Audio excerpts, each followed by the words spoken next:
Welcome to Whispers of Wisdom, where every story hides a secret waiting to be told. Stay with us, and don't forget to like and subscribe, before the shadows find you. Chapter 1, The Call That Shattered My World. The morning started like any other, deceptively ordinary, wrapped in a silence that felt safe. The sun was only just climbing over the horizon, painting the kitchen window in shades of amber and gold.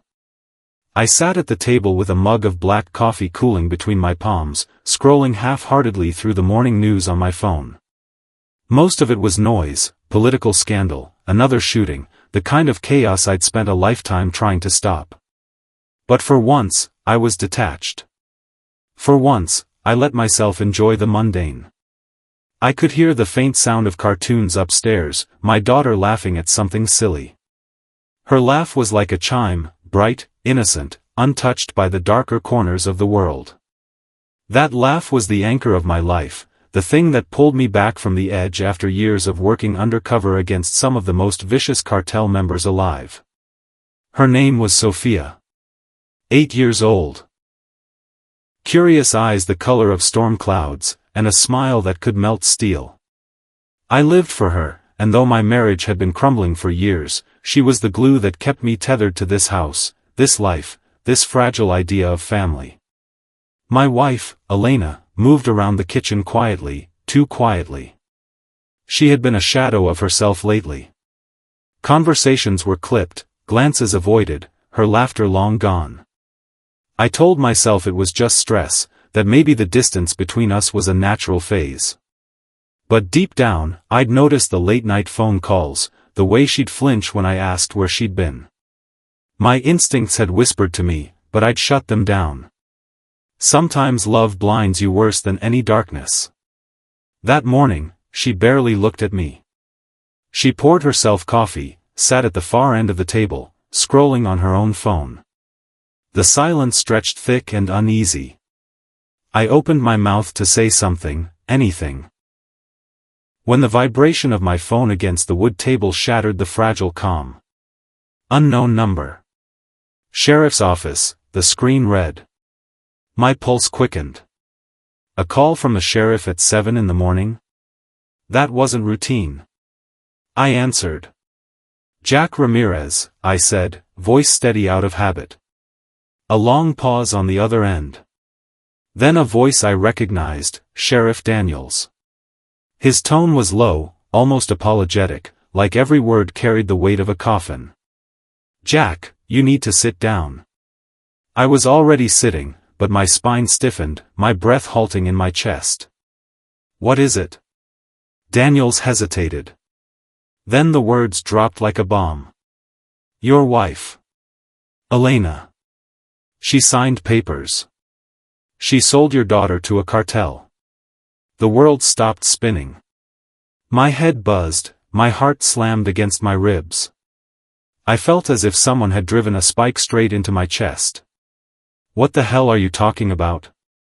My voice was sharp, trembling, a mix of disbelief and fury. Daniels exhaled slowly, like he'd been rehearsing this call all morning. She made a deal. 5 days ago. Sophia's been missing since then. No, the word cracked in my throat. I looked up at Elena across the table. She didn't flinch. She didn't deny it. She just sat there, staring into her coffee, as if the truth was already too heavy to carry. Daniels's voice wavered as he added the last blow. Your brother tried to stop them. They shot him, with your own gun.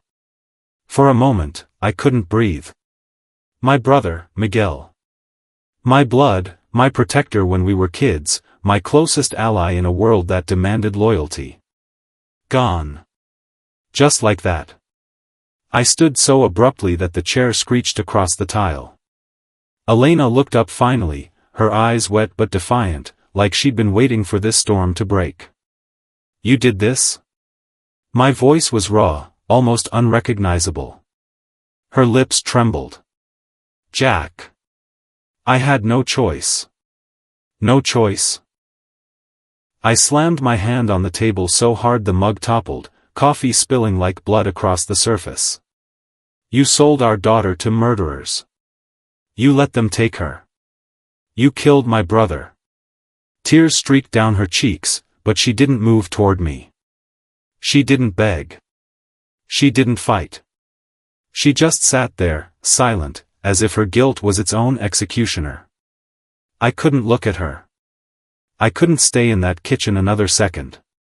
My legs carried me to the hallway, to the cabinet where I kept my weapons. My hands shook as I unlocked it, rage and grief twisting together into something primal.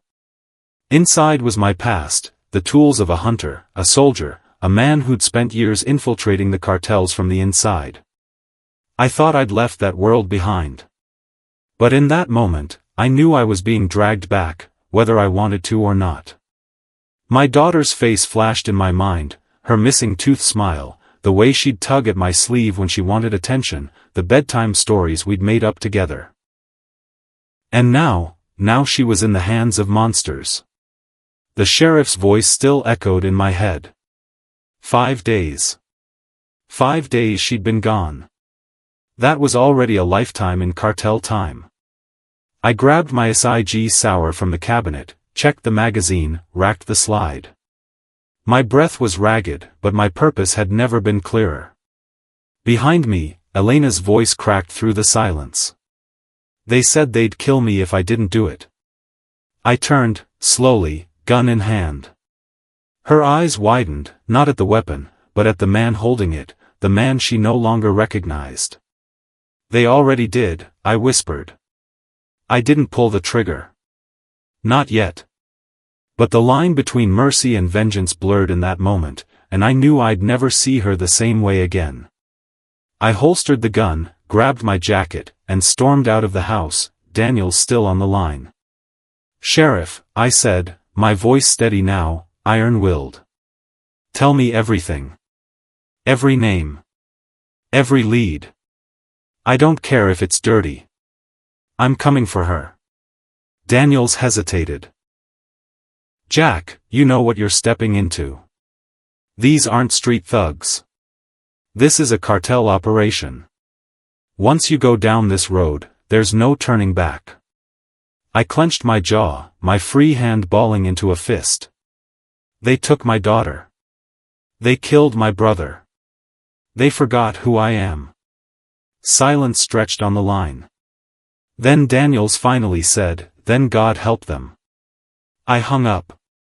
The world outside looked the same, neighbors watering lawns, kids waiting for the school bus, but my world had ended. I wasn't Jack Ramirez, retired special agent anymore. I was the hunter again. And this time, the hunt was personal. Chapter 2, Into the Fire. The drive to the sheriff's office was a blur of asphalt and rage. My hands gripped the steering wheel so tight my knuckles burned white. Every red light was a personal insult, every car in front of me a blockade between me and my daughter. By the time I screeched into the station lot, my chest felt like it might cave in from the pressure. Inside, Sheriff Daniels was waiting.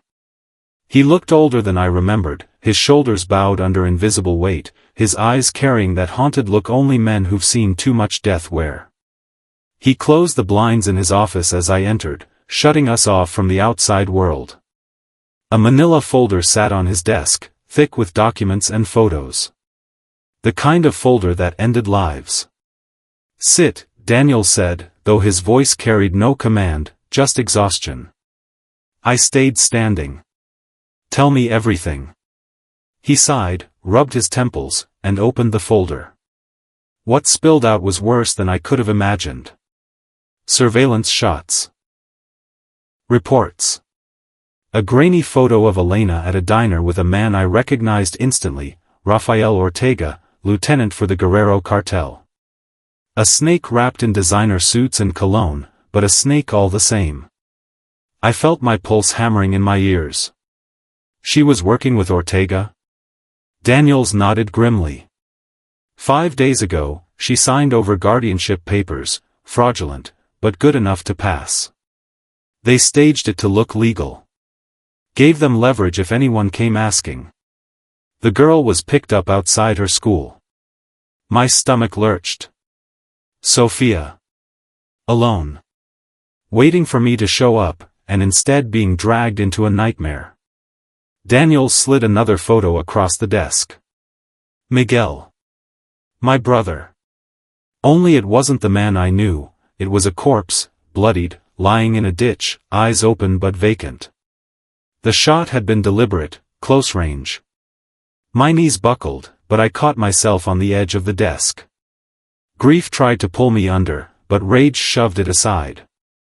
I stared at that photo until it blurred, until all I saw was red. I'll kill them all, I whispered. Daniels's hand shot out, gripping my arm. His grip was firm, but his eyes pleaded. Jack, listen to me. I know what you're capable of. I know your history. But this isn't a one-man war. You go after them alone, you'll end up like Miguel. And then Sophia's gone for good. I yanked my arm free. You think I'm afraid of dying? They took my little girl. They killed my brother. Death's a mercy compared to what I'm about to do. Daniels leaned back, resigned. He knew there was no stopping me, only delaying the inevitable. He reached into the folder again and pulled out a map, unfolded it across the desk. They've been moving shipments through the old industrial district. Abandoned warehouses, trucks in and out at night. If they took her anywhere local, it's there. I traced the route with my finger, memorizing every street, every alley. The old instincts came rushing back, patterns of surveillance, choke points, ambush strategies. I hadn't been this alive in years. Daniels lowered his voice. Jack, I shouldn't be showing you this. But if you're going to do this, you need to understand one thing, Ortega isn't the top. He answers to the Guerrero brothers, and they don't forgive mistakes. If Sophia's still alive, it's because they're using her as leverage. You've got a window, but it's closing. I straightened, my decision carved into stone. Then I'll kick that window down. As I turned to leave, Daniels called after me. Jack, don't lose yourself. I didn't answer. I was already lost. Memories of fire. Driving back through town, my mind spiraled into the past, memories uncoiling like smoke. Years undercover with the Bureau, living with killers, breathing their world until I almost became one of them. I remembered the first time I put a bullet in a man and felt nothing but relief. I remembered Ortega then too, smirking across a poker table, the kind of smile that promised cruelty. I'd hunted cartels for a living once, and I'd walked away thinking I could be a father, a husband, a man who deserved peace. But the truth? Men like me don't retire. We just wait for the next war. And now it had come home. First lead. Night fell heavy and silent as I parked near the industrial district. The warehouses loomed like dead giants, rusting hulks filled with shadows and secrets. My gear sat in the trunk, a rifle, my sidearm, a tactical vest I hadn't worn since the Bureau days. Strapping it on felt like putting my skin back on. I moved low and silent, every step calculated. A single light flickered outside one warehouse, and 2 guards smoked by the door.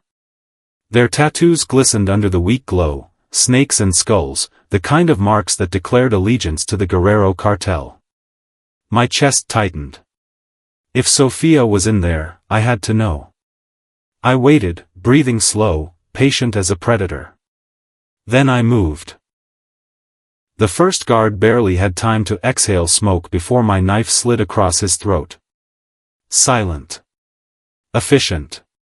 The second turned, confused, reaching for his weapon, but my gun barked once, a muffled shot through a suppressor, and he dropped.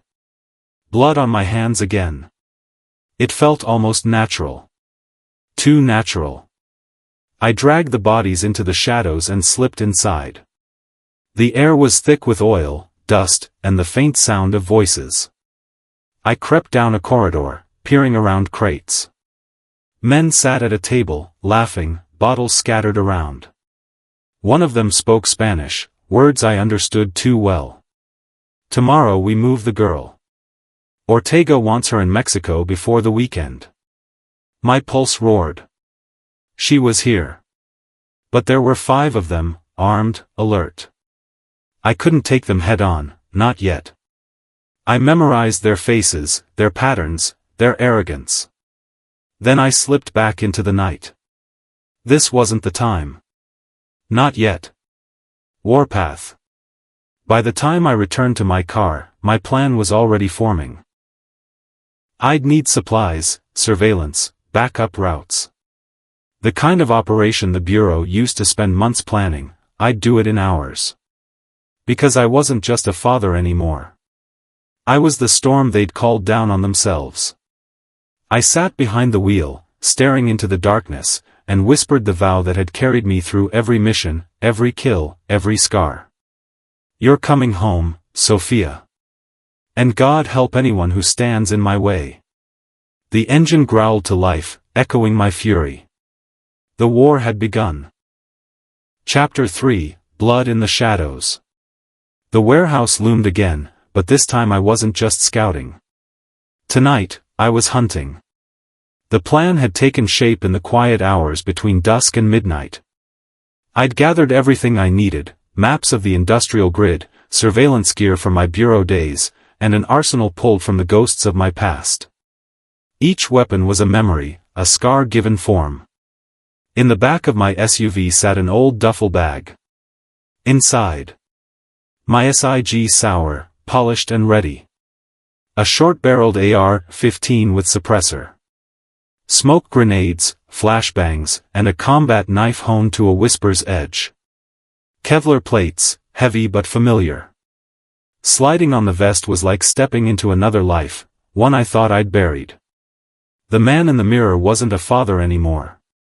He wasn't a husband. He was a soldier reborn in fury.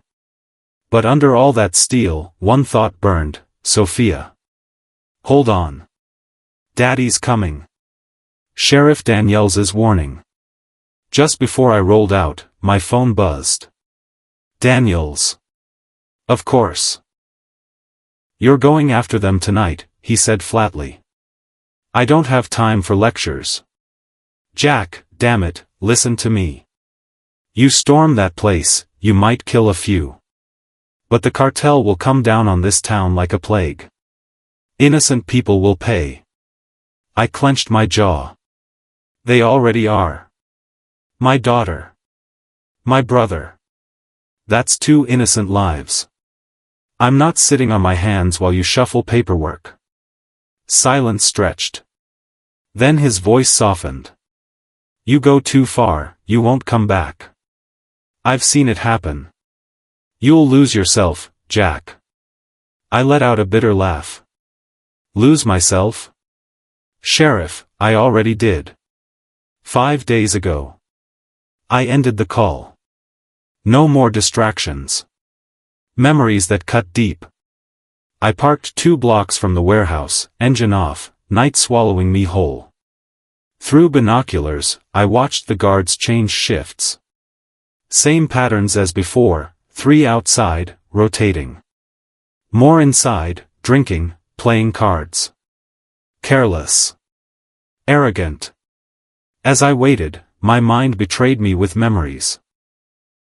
Sophia, curled in her bed, clutching a stuffed bear I bought her at a carnival.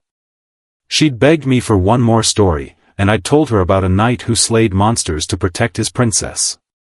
Her eyelids had fluttered shut halfway through, but before sleep claimed her, she'd whispered, "You're my knight, Daddy."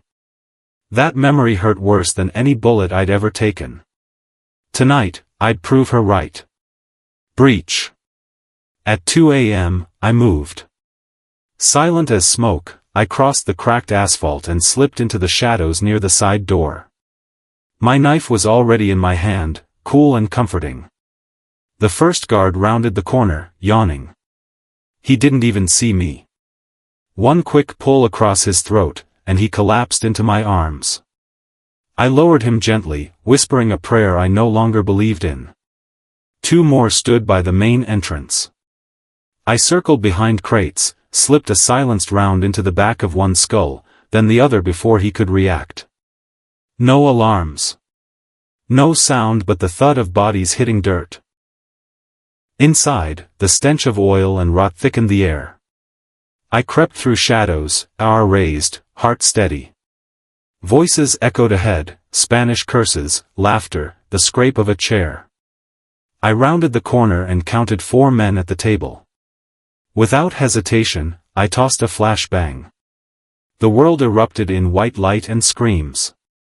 By the time their vision cleared, 3 were dead, bullets tearing through skulls. The 4th scrambled for his gun, but I pinned him against the wall, knife at his throat. "Where's my daughter?" I snarled in Spanish. He spat blood, sneering. "You're too late. She's already gone." I pressed harder, blade drawing a thin line of red. "Gone where?" "Ortega, moved her tonight. Safe house on the border." My gut twisted. I'd missed her by hours. "Address," I growled. He laughed, even as his body trembled. "You'll never make it. Guerrero owns that road. You're a dead man walking." I shoved the knife deeper, just enough to make him scream. "Address." Finally, through clenched teeth, he gasped it out. I committed it to memory, then ended him quick. No mercy for those who trafficked in children. Firefight. As his body hit the floor, shouts erupted. More cartel soldiers flooded in, guns blazing. Bullets tore through crates, splinters flying. I dove behind cover, returning fire with precise bursts. 1 man fell, then another. Adrenaline surged, sharpening every sense. Time slowed to a predator's crawl. Smoke filled the room as I tossed a grenade. The blast ripped through the chaos, silencing 2 more men. But there were too many. They poured in like ants, relentless. I knew I couldn't hold the warehouse forever.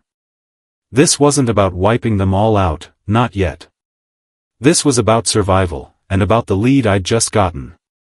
I fought my way to the exit, bullets chasing me into the night.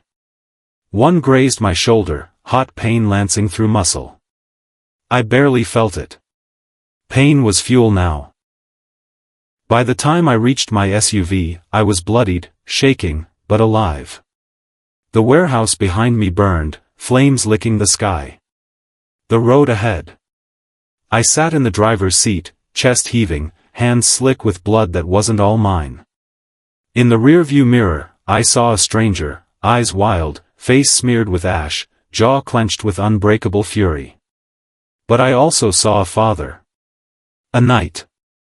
A man who'd burned the world to bring his daughter home. I gripped the wheel, staring at the horizon. Somewhere out there, Sophia was waiting. And I was coming. Chapter 4, Crossing the Line. The warehouse still smoldered behind me as I sped down the highway, headlights slicing through the darkness. My shoulder burned where the bullet had grazed me, but pain was a luxury I couldn't afford. Every mile between me and the border was another mile Sophia spent in the hands of killers. The safe house address clawed at my thoughts. Daniels had warned me about that stretch of road. It belonged to the Guerrero cartel, patrolled like a kingdom. Every gas station, every diner, every passing truck could be an ambush. I'd spent years dismantling their networks, and still I knew, when you bled on their land, you didn't walk away. I checked the rifle on the passenger seat, loaded fresh mags into my vest. Preparation was ritual, it steadied me. But in the silence of the car, memories cut deeper than steel. Sophia on her first bike, wobbling as I held the seat. Her laugh when I let go. Her tiny hand gripping mine in crowded places. Those moments weren't just memories anymore, they were reasons to kill. Near dawn, I pulled into a deserted rest stop, scoping the horizon with binoculars. A convoy of black SUVs crawled down the interstate, tinted windows, cartel license plates I knew by heart. Ortega's men. Heading south. My pulse thundered. She was in one of those vehicles. I slid out of the SUV, rifle in hand, crouched low behind a concrete barrier. Alone, against 3 armored convoys. Insanity, but hesitation was death. The first truck passed. Then the second. My finger tightened on the trigger. The hunt had brought me here, to the line between law and vengeance, between survival and suicide. I whispered her name, steadying my breath. Sophia. Then I opened fire. Chapter 5, Convoy of Death. The crack of my rifle split the morning silence. The first SUV's windshield spiderwebbed, the driver slumping as the vehicle swerved violently off the road. Tires screamed, engines roared, Ortega's men realized they were under attack. The convoy erupted in chaos. Doors flew open, gun barrels flashed in the rising sun. Bullets chewed the barrier where I crouched, chunks of concrete exploding into dust. I moved quick, rolling to the side, firing controlled bursts. One man went down clutching his chest. Another dropped before he could even level his weapon. But I was outnumbered, and they knew it. The second SUV screeched to a halt, gunmen pouring out information. Military trained. Guerrero didn't hire amateurs. I sprinted toward my SUV, bullets snapping past my ears. Glass shattered as rounds tore through the windows. I dove inside, turned the key, and the engine roared to life. With one hand on the wheel and the other gripping my rifle, I floored it straight toward the convoy. The third SUV tried to cut me off. I swung the wheel hard, slamming into its side. Metal screamed as both vehicles spun across asphalt. I emptied a magazine through the shattered passenger window, dropping 2 more men as their bodies spilled onto the road. For a split second, I caught sight of a face in the back of the fourth SUV, a small silhouette, pressed against tinted glass. Sophia. My chest seized. She was there. Adrenaline turned into fire. I chased the lead vehicle as it peeled away from the carnage, speeding south. My fuel gauge dipped low, smoke rose from my hood, but none of it mattered. They had my daughter. And I was not letting them disappear again. Chapter 6, Border of Blood. The SUV tore down the highway, weaving through traffic like a beast desperate to escape. My own engine rattled, smoke bleeding from the hood, but I kept pushing, eyes locked on the vehicle that held my daughter. Gunfire erupted from its back window. Bullets punched holes through my windshield, glass slicing my face. I ducked low, swerving, then rose with a pistol in hand. 2 quick shots, one gunman slumped, the other ducked out of sight. The border loomed ahead, a rusted fence, guard towers in the distance, a checkpoint that meant safety or slaughter depending on who crossed first. Ortega's men were desperate now, the SUV fishtailing as they tried to outrun me. I slammed the gas, pulling alongside. Our vehicles scraped metal, sparks spitting across asphalt. I caught another glimpse of her, Sophia, her tiny hands pounding the glass, eyes wide with terror. "Daddy's here," I whispered, and rammed them. The Cartel SUV spun out, flipping violently, metal twisting, glass exploding. I swerved, brakes screaming, sliding sideways until my SUV shuddered to a stop. Smoke and silence. Then a cry, faint, terrified. "Sophia."